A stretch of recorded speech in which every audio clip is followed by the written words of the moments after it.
Oke, sekarang kita bahas tentang segi 4. Kalau kemarin kan segi 3.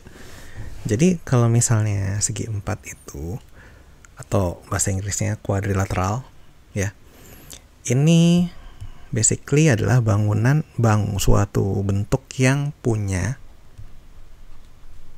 4 sisi, ya, 4 vertex, jadi 4 sudut. Jadi mau bentuknya seperti apapun gitu ya, selama dia punya 4 sisi, 4 sudut, ya kan?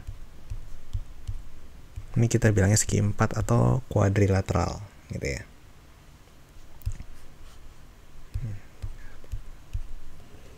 Nah, ini terbagi dua. Mereka terbagi dua kelompok, ya. Yang pertama itu adalah yang suka dibilang regular quadrilateral. Ini cirinya adalah minimal itu ada sudut atau sisi yang sama, ya.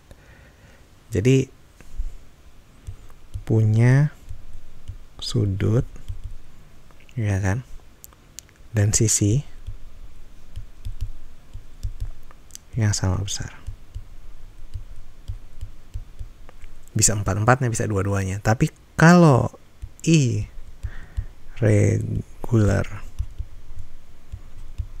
quadrilateral, ya kan, ini artinya semua sudut dan sisi besarnya berbeda-beda.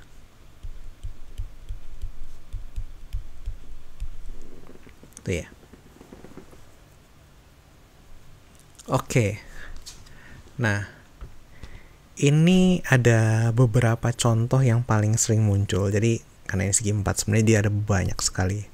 Tapi ini beberapa contoh yang sering muncul. Itu adalah pertama, ini yang kalau bahasa Indonesia kita bilang bujur sangkar, atau bahasa Inggrisnya kita bilang square. Ya. Square ini basically adalah semua sudutnya ini 90 derajat dan semua sisi ini memiliki panjang yang sama besar. Jadi semua sisi panjangnya sama, semua sudut 90 derajat. Oke. Jadi dia ini punya 4 garis simetri reflektif, sementara juga rotational simetrinya order 4.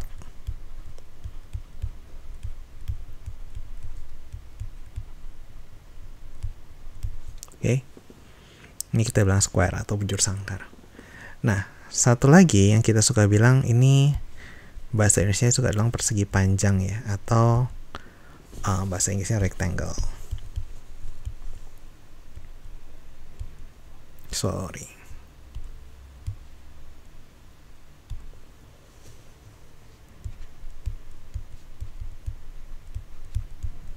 Ya. Nah, dia punya 2 pasang sisi yang sama panjang.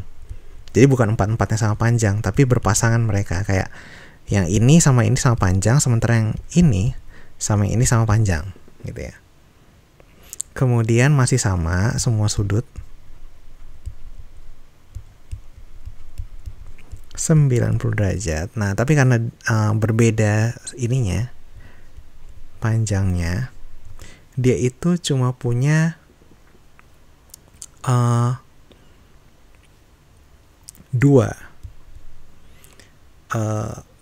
garis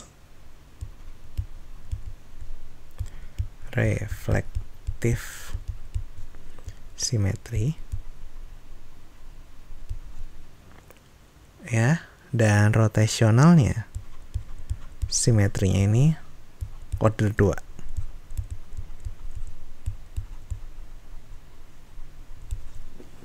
Oke. Nah,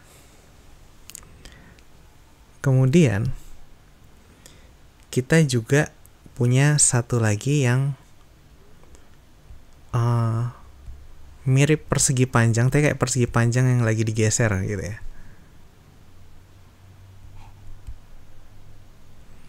Kita bilangnya ini paralelogram.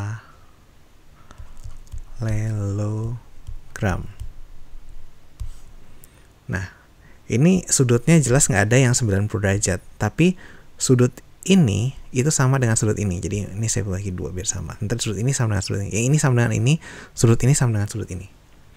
Panjangnya sendiri dia punya pasangan panjang. Yang ini sama dengan ini, yang ini sama dengan ini. Ya. Jadi bedanya dengan basically dia ini mirip dengan rectangle. Hanya sudutnya, ya. Jadi besar sudutnya tidak ada yang 90 derajat, gitu ya. Nah, dia ini nggak punya reflective symmetry. No reflective symmetry. Karena ya reflective symmetry itu kan sebenarnya ini ya, mungkin cara gampangnya ini adalah kalau kita tarik garis kemudian kita lipat ya. Dia itu bisa ketemu kalau kita lipat kayak segitiga itu kan kalau kita lipat ketemu. Nah, kayak misalnya segi panjang nih kan. Ini reflective symmetry di sini. Ini kalau kita lipat ini ketemu ini dan ini ketemu ini itu bisa gitu kan ya, jadi bentuknya jadi seperti ini. Makanya ini kita bilang reflective symmetry, karena sama besar sama bentuk terlihat sama ya, sama besar sama bentuk terlihat sama. Tapi kalau bendanya kayak gini, ini kita mau lipatnya gimana coba biar dia ketemu? Nggak akan pernah gitu kan ya. Kalau kita mau coba lipat di garis tengah sini terus kita lipat, jadi bentuknya dia kayak gini kan, gini ya, kayak huruf V gitu ya. Atau kita mau lipatnya di garis sini, jadinya nanti bentuknya begini. Jadi dia nggak akan pernah bisa kita lipat ya. Oh salah nih, mesti begini. Nah, jadi kita nggak akan pernah bisa ngelipet dia sampai ketemu gitu kan. Jadi dia ini nggak punya reflective symmetry kayak gitulah maksudnya.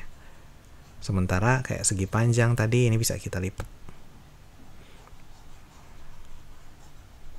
Ini saya hapus dulu. Oke, lanjut. Ada satu lagi kita bilangnya rombas. Saya pikir ini kalau di Indonesia mungkin yang disebut belah ketupat ya. Tapi mungkin nanti teman-teman kalau misalnya ada yang lebih paham ini di Indonesia istilahnya apa. Jadi kalau rombas itu mirip dengan square, hanya sudutnya tidak ada yang 90 derajat. Oh ya, saya lupa tulis yang di atas ini rotational symmetry-nya. Ada yang tahu order berapa? Nah, ini order 2.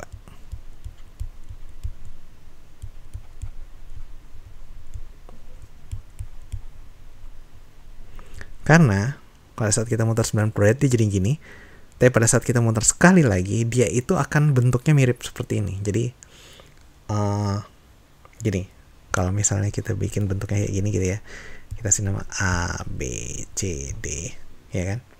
Dia akan pernah satu kali saat kita muter bentuknya jadi seperti ini. Jadi A-nya di sini, kemudian itu B-nya di sini, C-nya di sini, D-nya di sini, ya. Makanya dibilangnya rotational symmetry masih ada order 2. Oke. Nah, rombas itu bentuknya jadinya seperti ini ya. Mungkin ini disebut belah ketupat. Jadi sisi ini sama dengan sisi ini panjangnya sama semua. Dan ini sudut ini besarnya sama dengan sudut ini sama dengan sudut ini. Ya, jadi dia mirip dengan square, hanya sudutnya tidak ada yang 90 derajat gitu kan. Jadi Ya, kalau square kan tadi kayak gini. Ini kayak agak dipenyet gitu ya, segi empatnya. Nah, jadi sisinya mereka semua sama. Dan ada sudut yang berpasangan gitu ya. Nih kan. Jadi sebenarnya cara yang benar kita bilangnya bukan mirip dengan rectangle hanya sudutnya tidak 90 derajat, tapi lebih ke arah kalau yang parallelogram ini punya dua sisi berpasangan, punya dua sudut berpasangan gitu. Nah, kalau rhombus ini 4 sisinya sama panjang semua, sementara sudutnya ini punya pasangan yang sama besar. Ya. Nah, ini dia itu punya 2 garis reflektif simetri dan rotasional simetri nomor 2.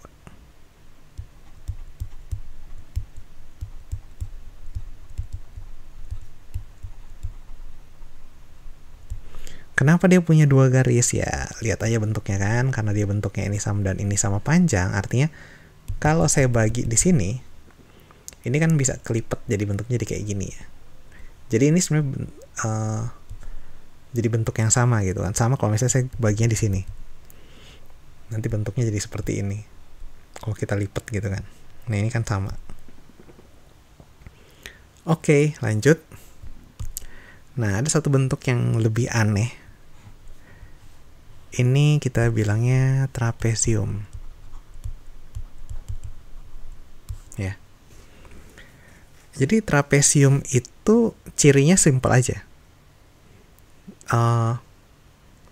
Yang penting ada satu pasang sudut. Kok sudut sisi. Ya. Pasang sisi. Ya. Yang paralel. Jadi seperti ini nih. Ya kan, ini kan paralel ya. Panjangnya beda. Tapi dia itu punya satu pasang yang paralel, tapi dengan panjang berbeda, gitu kan ya.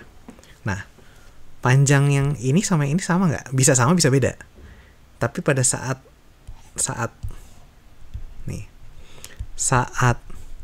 dua sisi yang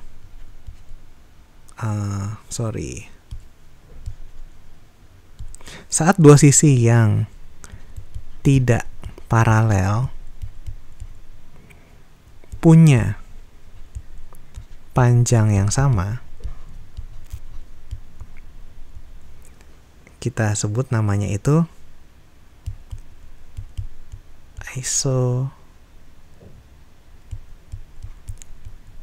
isocals trapesium. Jadi kita bilang dia sama kaki gitu ya, saat ini sama dengan ini. Tapi trapesium sendiri tidak harus sama. Jadi yang penting dia ini punya satu pasang sisi yang paralel gitu ya, sejajar. Nah, dia ini cuma punya sebenarnya kita nggak jelas dia punya reflektif simetri atau dia punya rotasional simetri, tergantung dengan si panjang kakinya ini. Karena kalau nanti ternyata panjang dia ini isocals trapesium ya, di mana panjang kakinya sama, maka isocals trapesium ini punya satu garis reflektif simetri.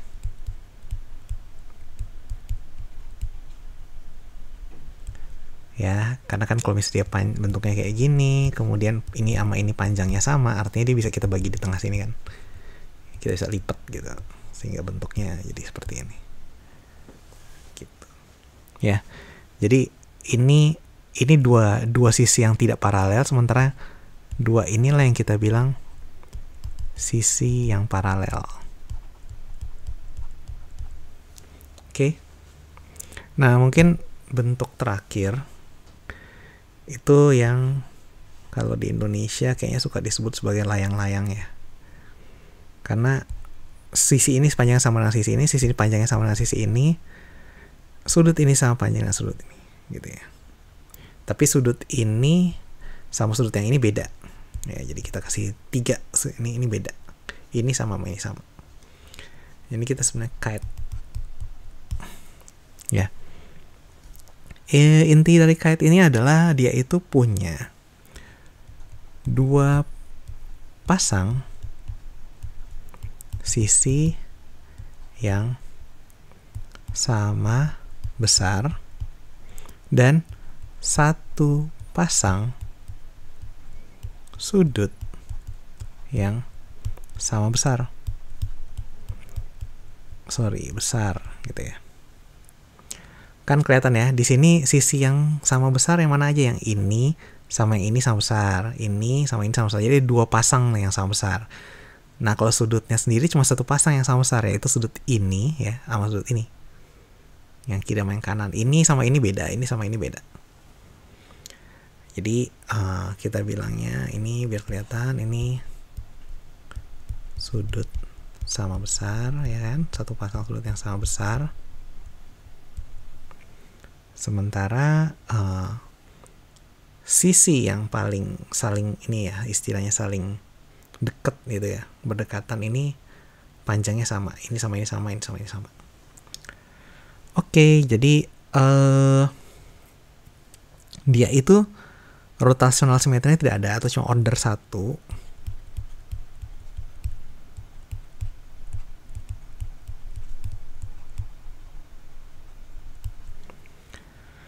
Dan punya 1 garis reflective symmetry.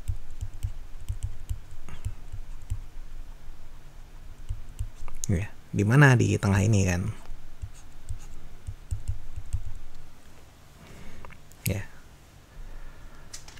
Oke, sampai situ dulu. Ya, sisanya nanti ada lagi yang irregular polygon ya, basically yang tadi ya, definisi kalau irregular polygon ini adalah kalau seandainya, ini saya ulang lagi, semua sudut dan sisi besarnya berbeda-beda, jadi bentuknya udah tidak lagi ada yang sama. Tapi kalau untuk yang regular ya deh, berarti ada total berapa nih? 1, 2, 3, 4, 5, ya kira-kira 6 jenis lah ya. Oke, sampai situ dulu, thank you.